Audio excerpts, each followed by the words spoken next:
Private equity and alternative assets has undergone tremendous change over the last 3 decades. As is the case with many industries, as they mature, they become more competitive.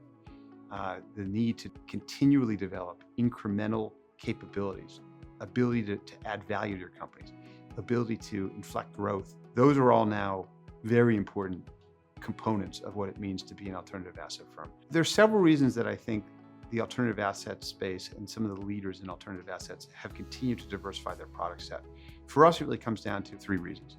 The first, I think, is that the IP, the ecosystem that we build in our sectors and in our areas, they are transportable into other asset classes. And in fact, it's really valuable when you have relationships with corporates, with strategics, to be able to offer strategies and alternatives and solutions capital across different potential needs across different parts of their capital structure.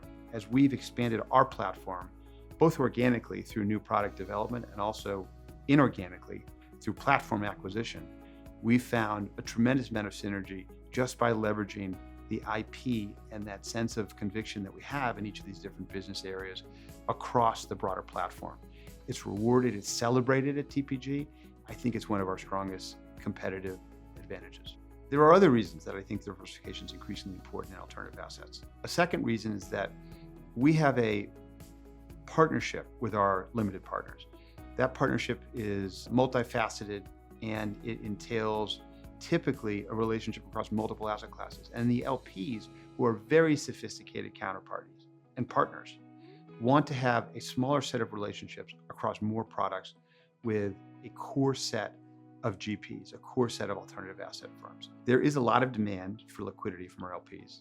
We hear that everywhere, and we've been very focused on not just making investments, but also returning capital. One of the outgrowths of that has been an increasing acceptance and openness to secondary investments. We've been particularly interested in the GP-led secondary space, in part because it most directly serves that need for liquidity. It also reflects an area that benefits from the broader IP and ecosystem that TPG develops in its various business areas, in its sectors, in its themes.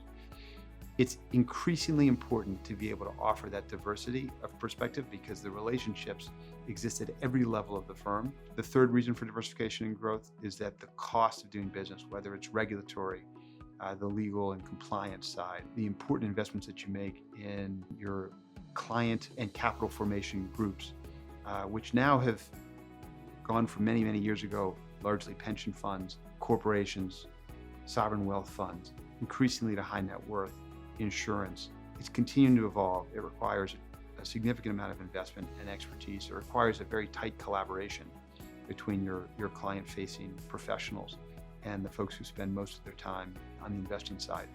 And for us, it's another reason that I think diversification and growth is an important component of being a successful alternative asset firm.